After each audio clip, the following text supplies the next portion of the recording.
Okay, well, Dwayne, I'm going to hit that little green share button right now. So, It works. I know it does. Just try it. here we go. Okay,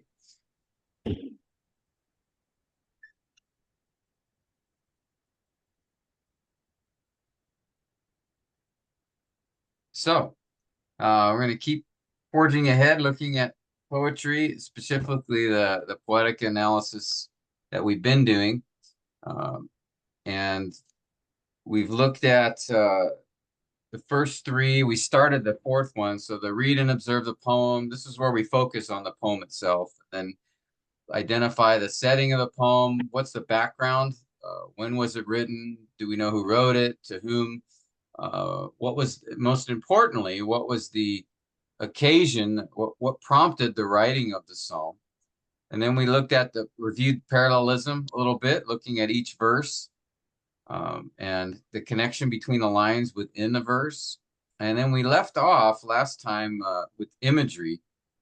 We talked about the imagery of the poem, and again, the remembering Hebrew poetry is all about images. It's all about pictures. It's all about prompting the emotions from presenting a scene or an image. So this is the very common characteristic of Hebrew poetry in particular. And so when we examine the images, we're most interested in how would that image have impacted the original audience? What would that image have said to them? Uh, what is it from the image that would have affected the original hearers? So we have to, like with any text in scripture, we have to enter into the world of the reader and the recipients as best we can.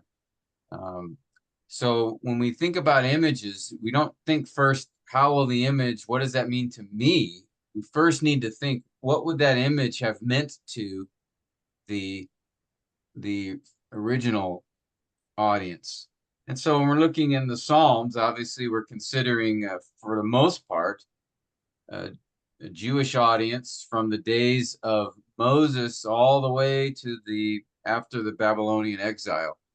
Obviously, most of the Psalms were written around the time of David, from the son Solomon, or from the temple musicians like Asaph or the sons of Korah. So most of them were written around that time period. But one was written back for Moses, Psalm 90, and then there were some written later, even up into the Babylonian exile. And so, in any case, every psalm had a particular circumstance, as we know, a reason that it was written. And so, we want to understand not only that, but then as we look at the images, what would the images, how would they have impacted the original audience? All right, and so that's what we're after. And so last time we gathered, we had looked at talked about Psalm 23, um, the imagery from here, and there were two primary images that we took note of.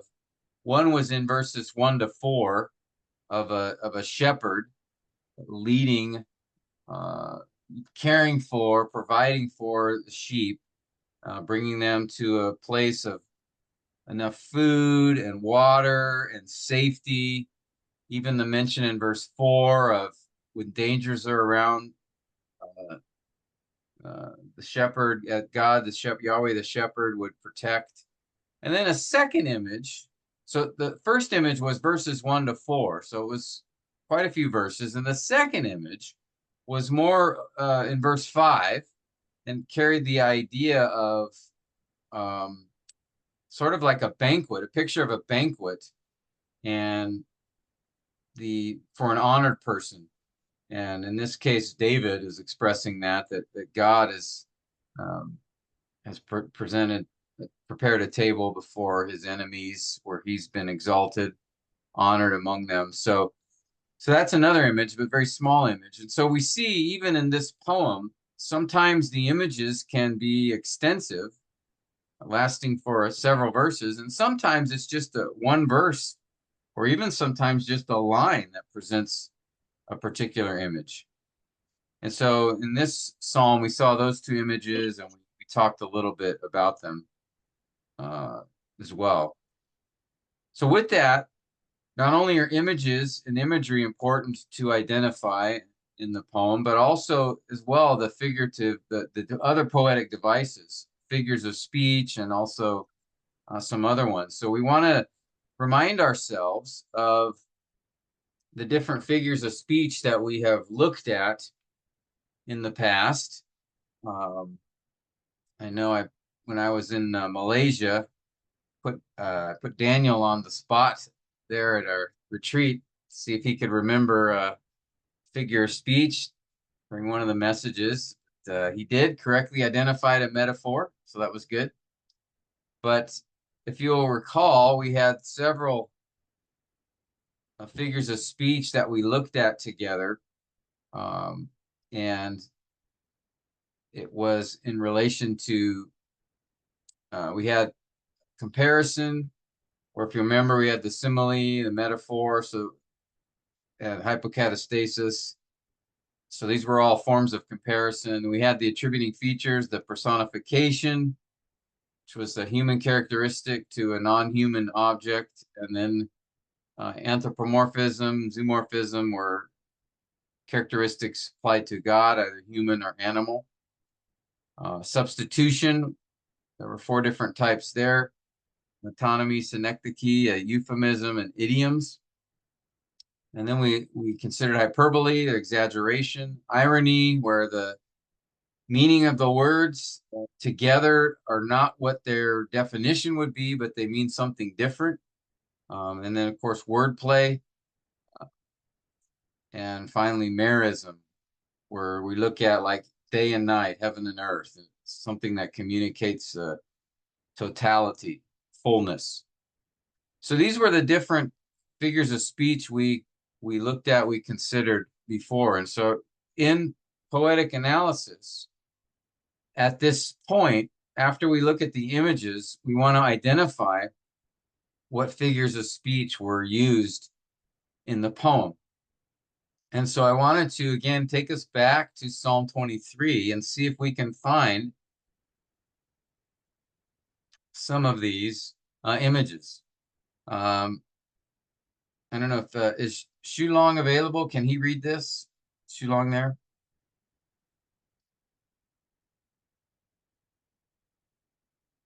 Sorry, Dwayne, you're muted, so I can't see. Still Shulam teaching? is having class.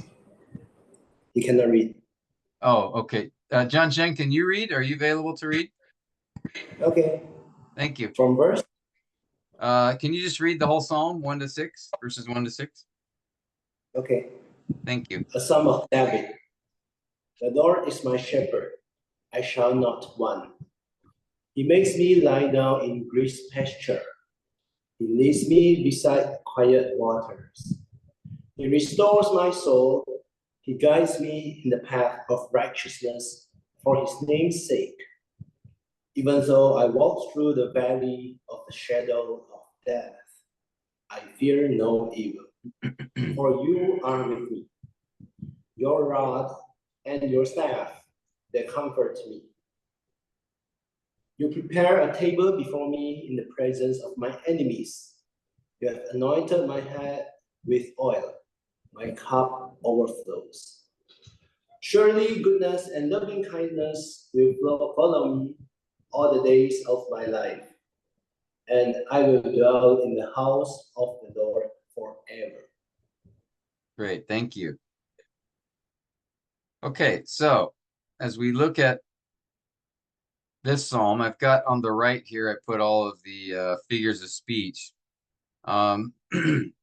Let's see if we can identify any figurative language within Psalm 23. There's a few things. In fact, the very first line of the psalm presents us with a figure of speech. Does anyone can anyone see what figure of speech is used in that first line? Yahweh is my shepherd. Metaphor. Yes, great. Jiansheng, exactly. So this is a metaphor. Okay, if you remember, it's a comparison. God is not a literal shepherd, but he's being compared to a shepherd. In fact, in a personal way, David says he's my shepherd. And so notice it says is, it doesn't say the Lord is like a shepherd. That would be simile over here. But he says the Lord is my shepherd. So that's more direct. Now, if he had said Yahweh, shepherd, that would be this hypocatastasis. That would be the strongest comparison, where he doesn't even use the word is.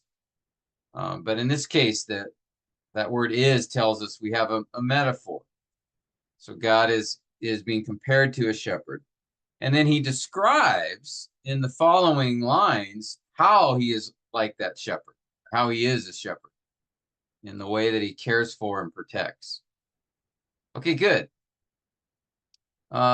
Do we see any other figures of speech as we start looking at verse 2 and 3?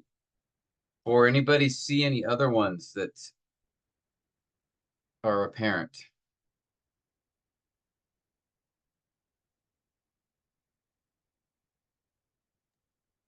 Well, yeah, the green pastures, the quiet waters, and the paths of righteousness, the shadow of death. Yeah, these are all almost functioning like metaphors as well, because God doesn't literally take us to a meadow and lie down in grass, right? So he doesn't mean that in a literal sense. So this is almost functioning as well like a metaphor or a comparison, that God cares for me like when a shepherd cares for a sheep and giving pastures, quiet waters. So I think we could call that a metaphor as well. So again, a comparison. It's comparing something here. And then how about I walk? Did David mean that literally, that he literally walks through a valley of the shadow of death? Remember Well, he was a warrior, and when you go into hand-to-hand combat, that gets pretty close to it.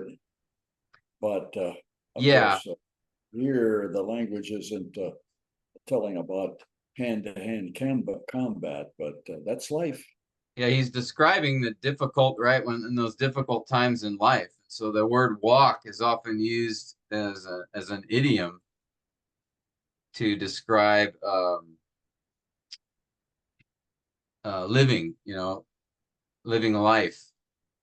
We see that actually it used quite a bit in scripture. Even in Psalm 1, if you'll remember, we go back to Psalm 1 here. How blessed is the man who does not walk in the counsel of the wicked.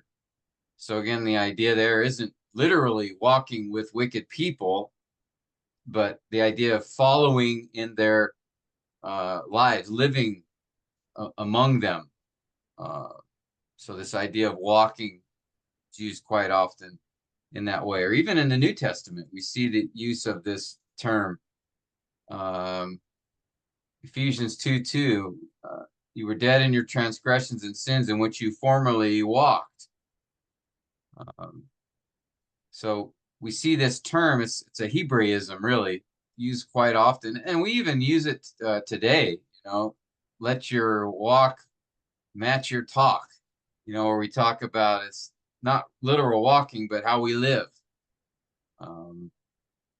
So I would say, yeah, this idea of I walk through the valley, shadow of death. Yeah, it could almost be literal in some sense in battle, but I think he's just speaking in a general idea of the difficulties in life that he lives through. And as he goes through them, he's comforted. And mentions here your rod and your staff. So does God have a literal rod and staff? That's shepherd talk. Yeah. So again, we're still back to the image of the shepherd, and here your rod and staff, I could say might be metonymy. where it represents something. What is the rod? When we think of a rod or staff, kind of like if you were to say a scepter, the scepter shall not depart from the land, meaning that that's a reference to the king, right? The rule of the king. So in this case, a rod and staff, what might those represent?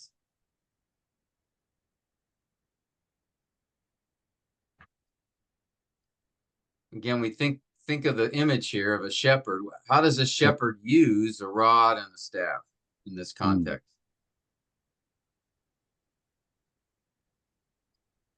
Philip, Well, are you there's going to say something? accidents, yeah, accidents and what do you say? Lightning hits, illnesses, all kinds of things that get our attention. The rod and staff definitely gets attention. Yeah, there's one sense of, the guiding of the sheep, and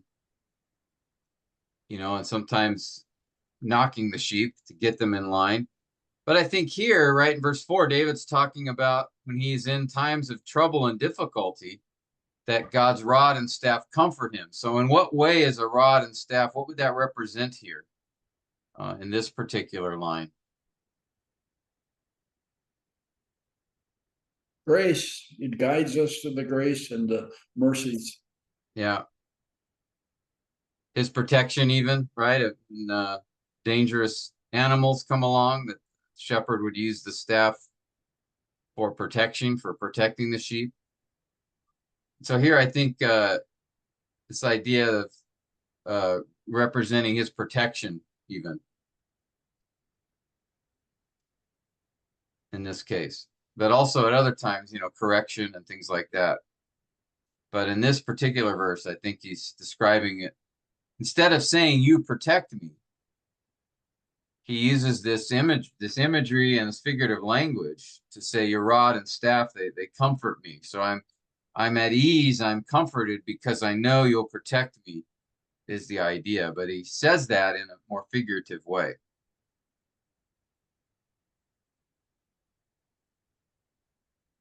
Any other figurative language that you guys see in the psalm here? There's a table set before me and the anointing. Yeah, you prepare a table before me. So again, that wouldn't be literal. It's not like, God takes David over and sits him down at a table. So this is figurative. What kind of figure of speech do you think it might be?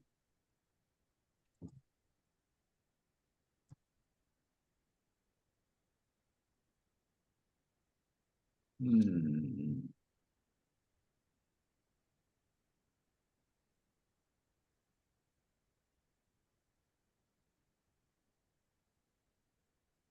on, guys, what's it like?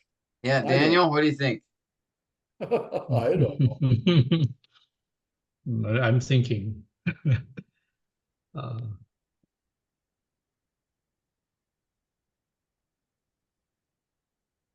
Yeah, this one's a little tougher. Probably an idiom. We could say an idiom. Yeah. The expression That means has the expression idea of provision, provision for us, preparing a table to What provide all exactly- things for us. Yeah, what It's blessings exactly and it's, is an idiom? How would you define an idiom? well, I guess the short definition over here is it's an expression where the definitions of the words together don't mean the same thing. So like, the cat's out of the bag. Well, we're not talking about a literal cat being pulled out of a bag. That was an expression that came to mean, the secret's out. People know now, we're exposed. So it's an expression. Usually it's a phrase or a clause that has its own meaning different from the literal definition of the words used. So, Yeah. So here a table is not being prepared literally, but it's an expression describing, perhaps being honored, Provision. you know, Yeah. being honored at a banquet. But, yeah. Being seated at a high table and Yeah. at a banquet. Yeah. So it's just like what David did to Mephibosheth. Yeah. Yeah. Exactly. Yeah. Yeah. Um, so I'm trying to think of some. We always used to say haywire. That probably, and it's not working. Haywire. It's Yeah. Yeah, that would be an idiom. Then there's that German word kaputt. You hear that once in a while. People come up with Yeah. it. That's a German word. Deutschland kaputt. Yeah. Aber kaputt. Yeah, there's a lot of idioms find their way into language. There's expressions that just over time come to mean something else. Yeah. Trying to think of some other ones that we use a lot in English. Raining cats and dogs. Yeah, there you go. Raining It's cats raining and dogs. heavily. Yeah, and what is this? Well, that's the way the ball bounces. I mean, that's the way things are. Yeah. Yeah, Those are some good ones. So, yeah, I think something like that. I don't know if it's quite an idiom here, but it's definitely not literal, because that's what you want to do when you're looking for figures of speech. You just you read the verse and ask yourself, okay, is this meant literally? So like, the Lord is my shepherd. Is that literal? That the Lord is out, tending sheep? Well, no, it's not literal. So then you say, okay, well, what kind of figure of speech is it?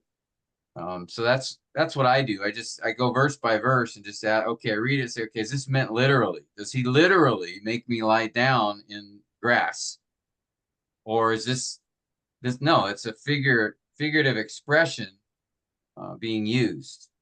Now, when, like, David says, I fear no evil, is that literal? I would say, yeah, that is literal. He's saying, he fears no evil, for he's with me, but your rod and your staff, they comfort me. Well, God isn't holding a rod and a staff.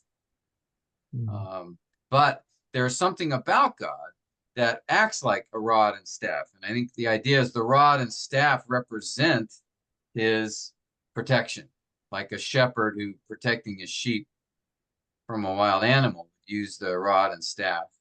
And so that's kind of how you do it. Just go through and ask, is this intent meant literally?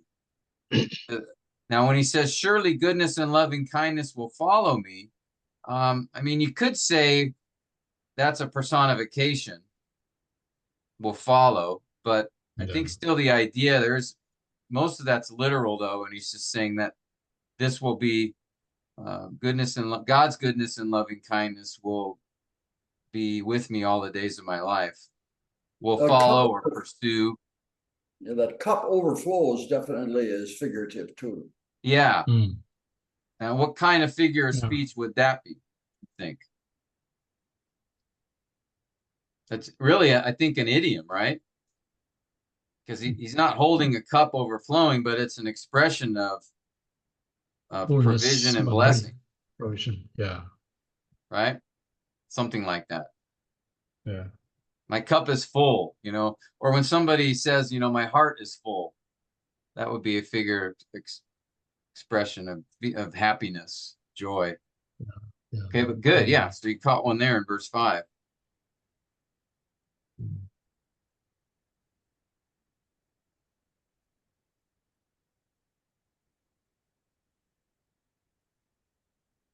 Well, even that dwelling in the house of the Lord, that's heaven, obviously. Yeah. But, figurative too. Well, I would maybe think of that more literal sense. I think he's literally saying that I will in future be with him. So yeah, house of the Lord, reference to heaven. could say that's figurative in a sense that that is a substitution, right? Maybe a metonymy, since it's not, he's probably not referring to the temple itself, but actually to heaven.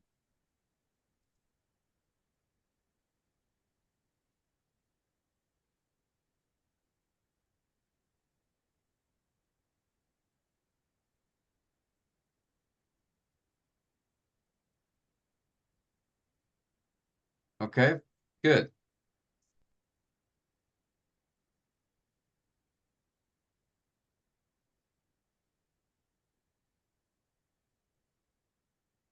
All right.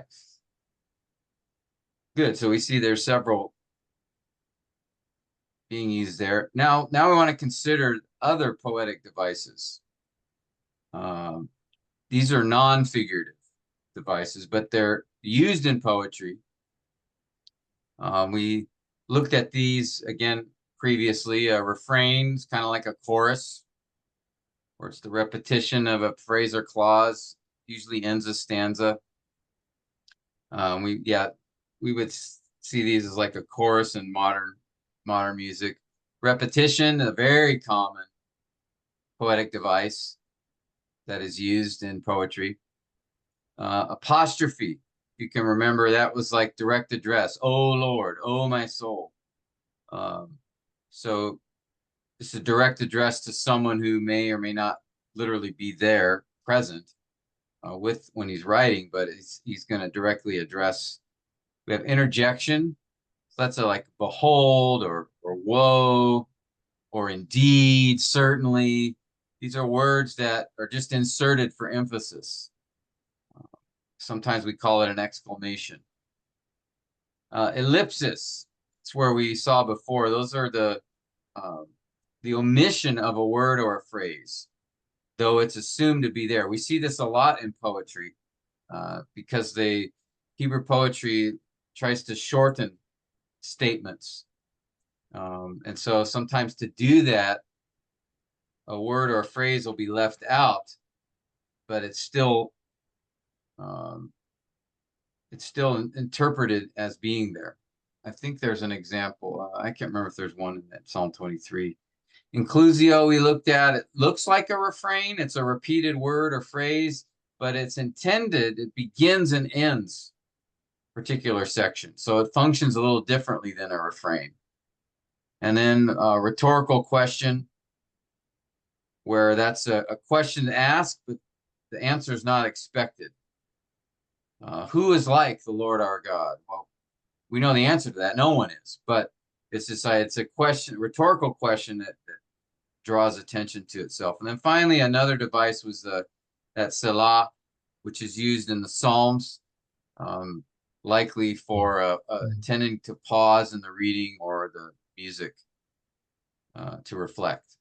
Okay, so these are the devices, the other poetic devices. These are not figurative, but they are also used quite often in Hebrew poetry. So let's take a look back at Psalm 23 and see if we can identify any of these devices here as we look at this particular psalm. Do we see a refrain, a repeated word or phrase anywhere here?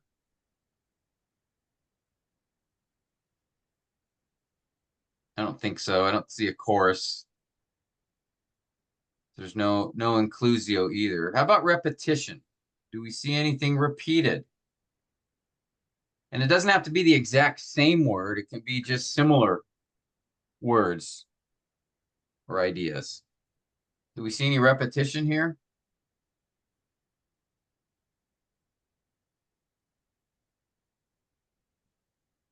Well, he leads, he restores, he guides. I like Yeah. that. Yeah, good. Yeah, those are all connected. Even makes me lie down. We could even almost put in comfort. So yeah, those would be a form of repetition. Do we see any other words or Prepare, phrases. Sorry. prepare, anointed. Prepare, anointed. Okay. Prepare, anointed. Good.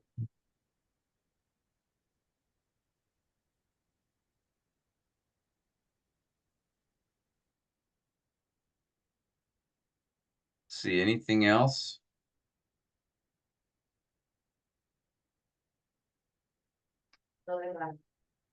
Yeah, see you.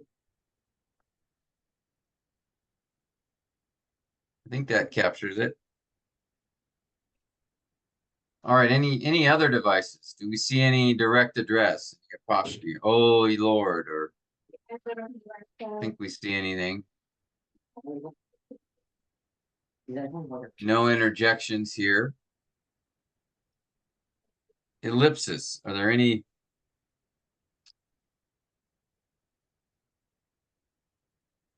I don't see any. There's not a lot of other devices used here. No rhetorical questions. He doesn't ask any questions here. Salah, we don't see that either. So I think it's basically just repetition in this case, in addition to the figures of speech that he uses. Is there an ellipsis in the first verse? I know if you, I mean, this is a complex English. If you say that I shall not want, but it would make the meaning clearer if there was added, I shall not be in want. So is that an ellipsis? No, I I know think we understand I shall not want. that's just the way that it's translated. I think the idea is I shall Yeah. have no lack. Yeah, I shall have no lack. Yeah, no, I shall not want. But I know yeah, when I was a kid, when I first read it, I said, why don't I want the shepherd? But then as Oh time went on, I yeah, said, oh yeah, yeah, okay, yeah, it is. I shall not be in want, or I shall have no lack. yeah. That's probably a better. That's really an old Old way to English, say it. old way of King yeah, it's James, very old. because that's what King James. King James really that did such a Yeah, great job translating this psalm that many English yeah, translations pretty much follow the King yes, James. yeah, So yeah, I shall not want is an old way to say I will have yeah, no needs. yeah, Um, yeah. Very Shakespearean. yeah, yes. But yeah, I Mm. think I shall not be in want would be Uh, easier to understand. Or I yeah, think in fact, I think the LSB, let me see here.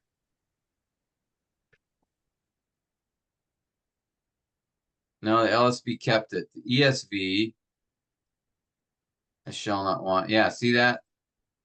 I shall not want. So the English translations just kept it. Now here, the yeah. NIV makes it a little more clear. I lack nothing.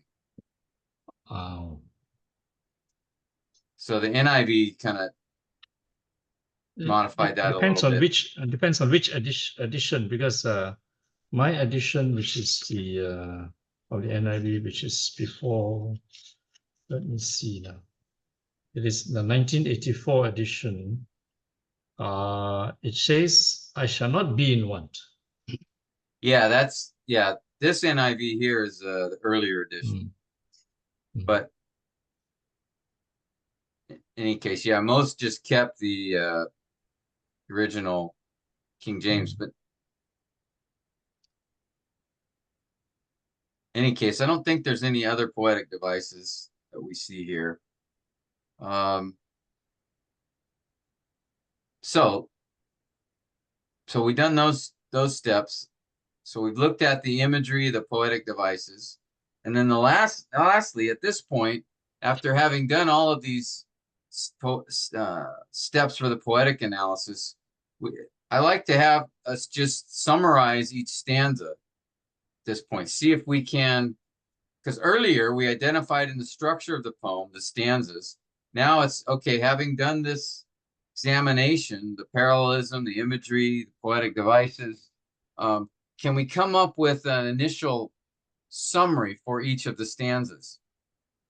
All right, and that's just essentially what seems to be the point of the stanza. Again, if you'll remember, we do paragraph analysis in epistles. We take each paragraph of the letter and try to summarize the point, right? A paragraph represents a point the author's making. So in poetry, that's in the form of a stanza. A stanza has one focus, one point being made, and then all the stanzas together connect. We talked about this when we looked at like Amazing Grace. Just saw that all the stanzas are connected and that they're talking about God's grace, but each stanza focused on a different aspect of his grace in the past, present, future. So here we want to consider at this point in the process, okay, let's try to summarize each of the stanzas in the poem. And so if we look at Psalm 23, and this is not, this one is not our final conclusion regarding the summary, but it's good at this point to just try that. And as we do more study, as we do the diagram and word studies and things like that, we may modify our summaries. But so for Psalm 23, we followed the NAS structure, which had verses 1 to 3 and then verses 4 to 6. How might we summarize each of these stanzas?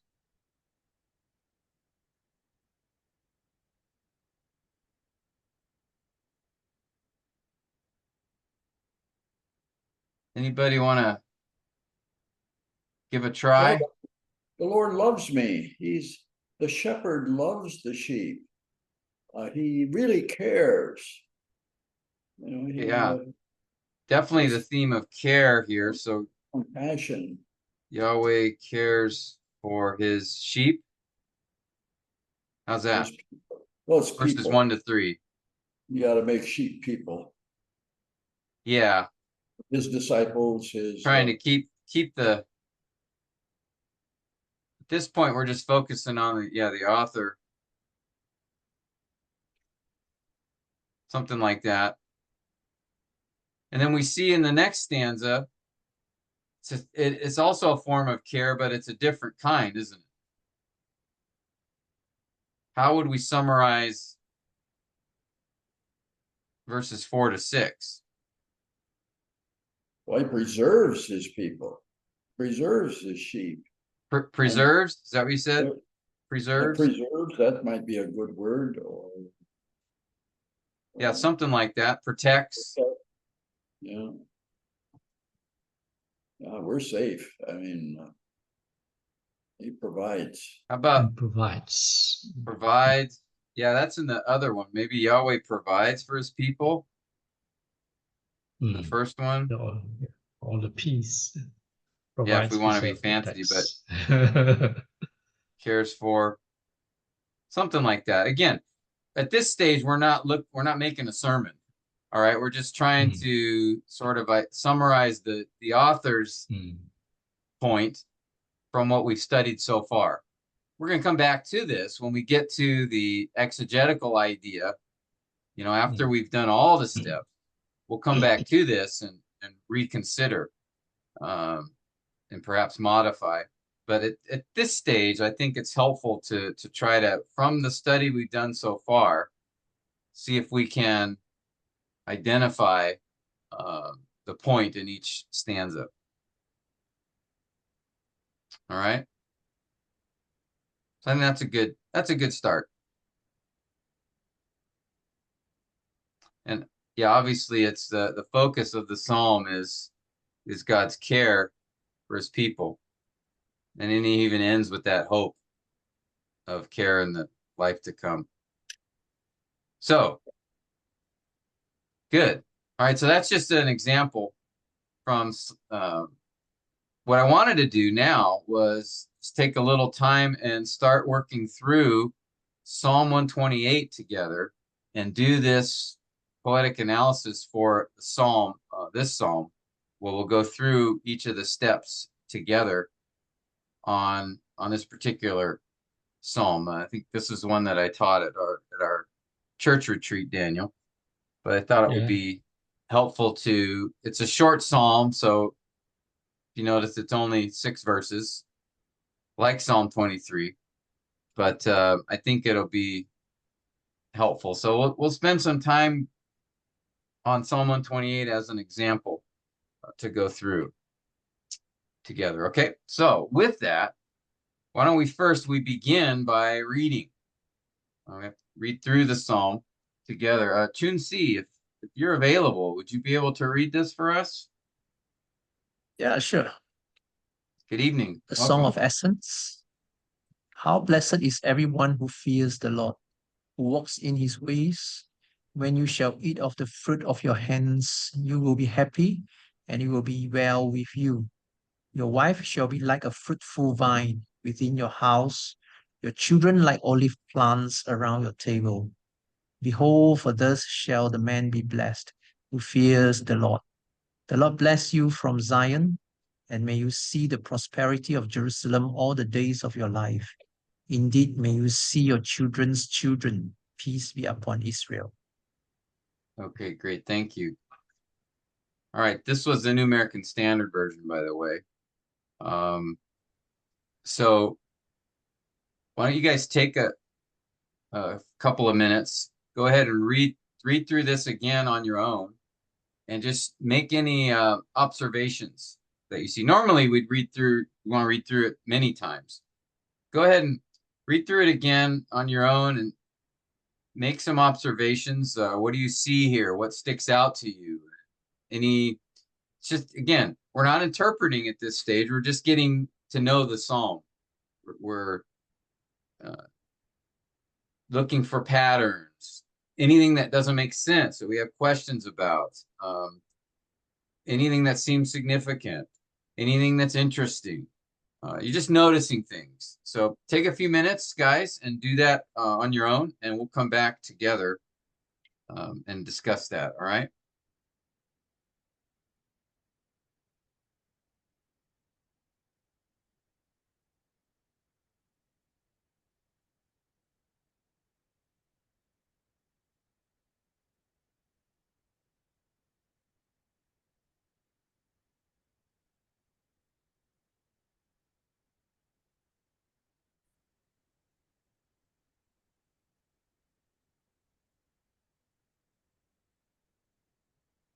Okay.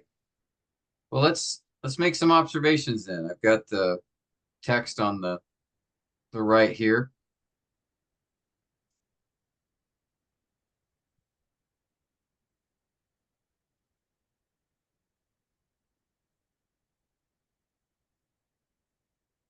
All right. Okay. Anything, maybe I'll just start with you, Daniel. Maybe just if you can make 1 or 2 observations, we'll just go through each of us, give some input. Anything stick out to you, or?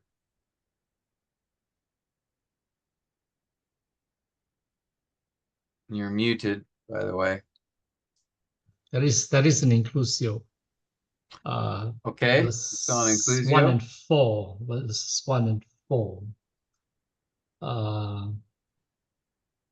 And then, of course, 2, 3, 2 and 3.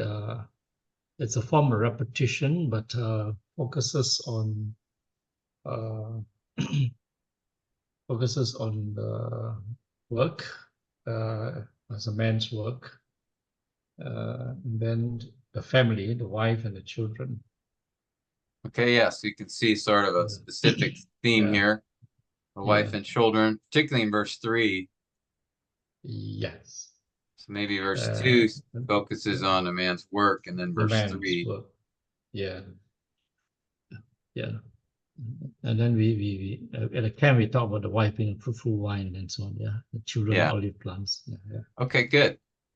All right, Philip, how about you? Any observations, things you noticed, questions you may have?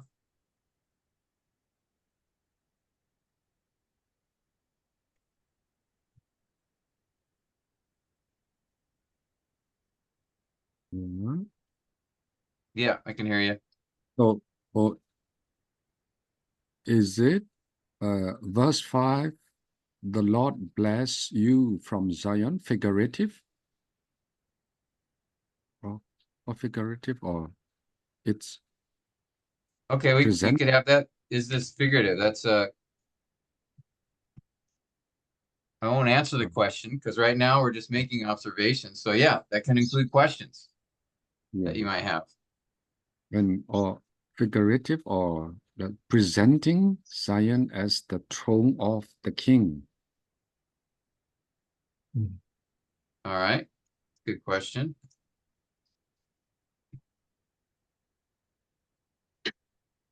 Oh, so from Zion.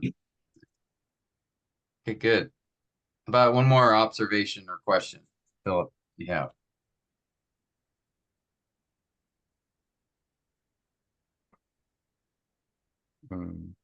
Verse 6, is it um,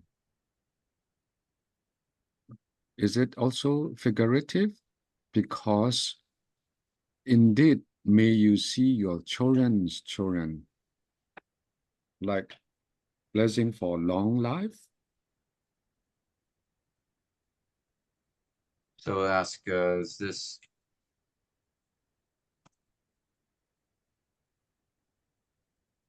okay? Good. All right. Chun-Si, how about you? Any things you noticed, the psalm or questions or I see verse 1 and verse 4 is a repetition that a man is will be blessed for fearing the Lord. yeah, good. That's something Daniel noticed is an inclusio. That was a certain poetic device being used there. But that's good. And also in verse 2, it says that you shall eat the fruit of your hands. And then later he described using probably is a metaphor describing the wife and the children as a fruit. Yeah, good. So verse 2 is fruit. Verse 3, fruitful. It's the translation here. I could spell. And then verse 3, also the children like olive. So yeah, the like there indicates these are simile comparison. All right, good. John Sheng, how about you? Any observations? I see the Song of Ascent is when they're going to Jerusalem and worship. And what I can see is from verse 2 to verse 3, you talk about you and your. But 1 and 4 is about like someone like proclaiming how blessed is everyone who fears the Lord. But what we call the pronoun change. Yeah, You become more personal. yeah, great observation. Yeah, verse 1 is general, right? Everyone who fears the Lord. But then verse 2, he's speaking to us more specifically. Good. Dwayne, you got any other observations? Anything you noticed? Well, it all depends on the fear of the Lord. What is it there? In the first verse, everyone who fears the Lord. And then again in verse 4, the man is blessed who fears the Lord. And then, of course, that's qualified with verse 1, who walks in his ways, and then all those good things. But the fear, the reverence, the respect, the love, fear and love go together. I guess faith in the Lord. Although there's just nothing that happened without it. Yeah. Yeah, so he even sort of characterizes the one who fears the Lord is going to be characterized by by that. Okay, good. Shulong, are you available? You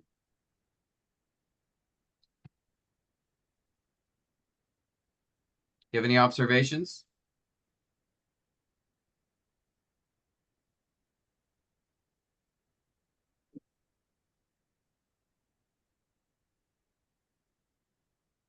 I'm focused on the verse 5. The Lord bless. Okay. The repetition, of course, for the word breast, breast, and breast.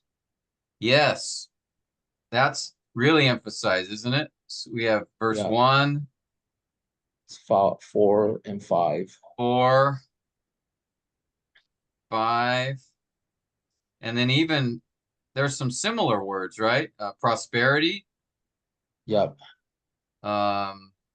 happy, well with you. Not the exact same meaning, but it's similar. So it's pretty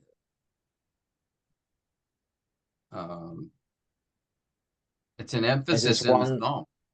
Good. And that is one figurative. Zion and Jerusalem are the same name.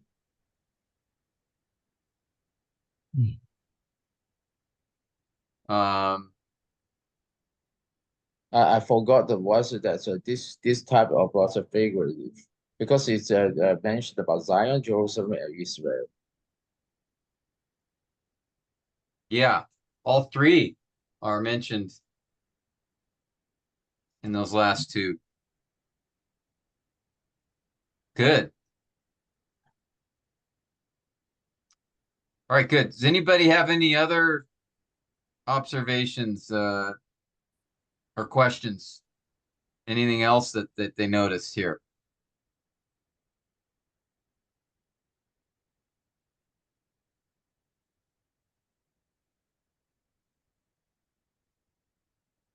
One question I had, I was kind of thinking about, how are verses 5 and 6 related to verses 1 and 4, 1 to 4? Because up here it seems, focusing on his work, his family, and then it seemed more general, like Zion, Israel. I was wondering what the connection might be. It was a question that came to my mind.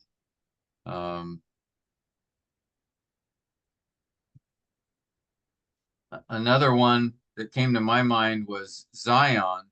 Here, does it mean the city of Jerusalem? Does it mean the temple? Is it the Temple Mount? So those are different ways that Zion is used in the Old Testament. But what does Zion refer to specifically here? Again, remember this step, we're not trying to interpret. This It's not really an interpretation step as much as it's just an observation step. We're just noticing things. You can have conclusions, you can say, well, I think it means this or that, but so I could put here, it seems to be referring to the Temple Mount, since this is a psalm of ascents, or song of ascents. But again, I don't know at this point, right? I haven't studied the psalm in detail, so we're not really interpreting it at this point. We're just kind of noticing things. Okay. The intent of this step, again, remember, is to just get familiar with the psalm.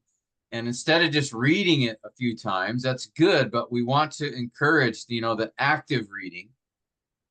And so a great way to be active in our reading is to write out the observations.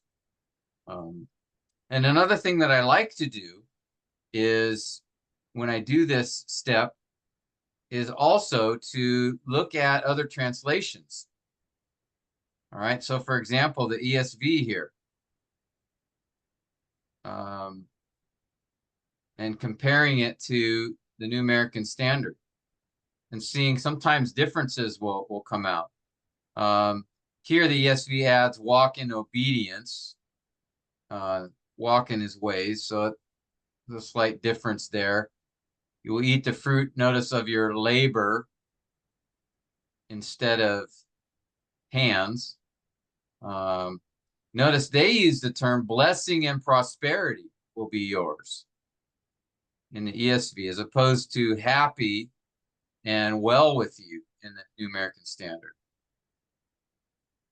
So I just kind of go through and I read through other translations, because sometimes those differences make me think, oh, okay. And so I make some more observations from that. Here they say, yes, this will be a blessing. You know, the New American Standard had behold. And now notice here, may the Lord bless you from Zion. Instead, here it just says the Lord bless you. But the ESV kind of makes it more into a prayer. May you see. May you live. All right. Now, the New American Standard does that for the next two as well, but that first one is a little different. Okay, so this helps me too. When I look at different translations, I may, you know, other things pop out, or you know, okay, so why did the ESV say it this way, or the way it's worded may bring other things to mind.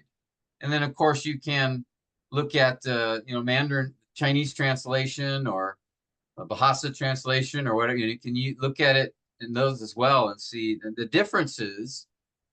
All this is meant to do is just spur our thinking, make us active in our reading. And so I really think it's great to look at different translations just to cause us to think, oh, I wonder why they said it that way. Again, that's just to encourage us to be involved in the reading, so we're not being passive. The intent is to get familiar with the psalm. All right, again, we're not getting into the interpretation step. Those are the steps that follow. But this will really help us become more familiar with the psalm as we move to those next steps. Okay. I think this step of observation and reading is really neglected in our Bible study. I think we really can get a lot out of it if we just spend time seeing what's there, reading, thinking, taking notes, making observations. This really, I think, the more familiar we are with the passage, I think the better we'll be able to arrive at a right interpretation as we go through the following steps, the next steps. All right. So I think there's sort of, I see errors on two extremes. Sometimes when people read a passage, they go to one error, which they begin interpreting a bunch of things, and they're not even familiar with the text yet. So there's that problem. And then the other side is there's not any reading really done, so there's no familiarity with the text. And so I think we want to be in the middle where we're doing reading, thinking, making observations, but we're not yet interpreting, but yet we're becoming very familiar with the passage. And that familiarity will really help us as we perform the steps that follow. All right. do really take advantage of this reading and observation step. We do it later again when we do the setting, or later on when we do some of the other steps. Okay. So again, after this step, you're not going to be okay, now I can, put my sermon together. I know this psalm. We're not there yet at all, but hopefully we're very familiar. We have an idea of like different observations, like blessing, like Shulang's observation, that word blessed or blessing repeated. That's really a helpful observation. The noticing the focus on family. Some of these things will really help us in moving forward. But if you're not familiar with the psalm and you begin with poetic analysis or you begin with diagramming or word studies, you're at a disadvantage. So I really like to start with this step, as you know, we looked at in all the genres, is reading and observe. And then I would spend at least half an hour, 30 minutes doing that with this psalm. Even though it's short, I think it will yield a lot of fruit if I were to use that idiom from this, in regards to this psalm. All right, so any questions on that or any other things you guys noticed? We're going to end a little early tonight because I need to go to do something, but any final thoughts or questions before we?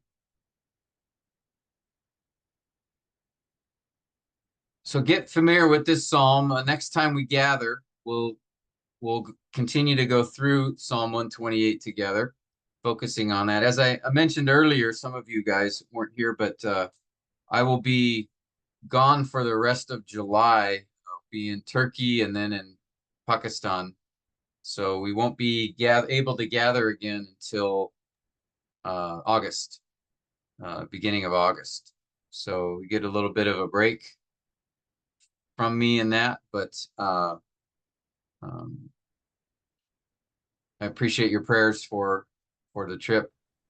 In Turkey, I'll be going to our missionary agency conference with my wife, and then be in Pakistan the last 2 weeks doing training there, and then also a preaching conference, leadership conference, working with pastors, doing some seminars on pastoral ministry, visiting a few areas to give out Bibles and encourage the saints there. So we'll be going to the area that was burned by all the churches were burned down in September. Actually trying to get a school started there. Because all the kids, I should probably stop the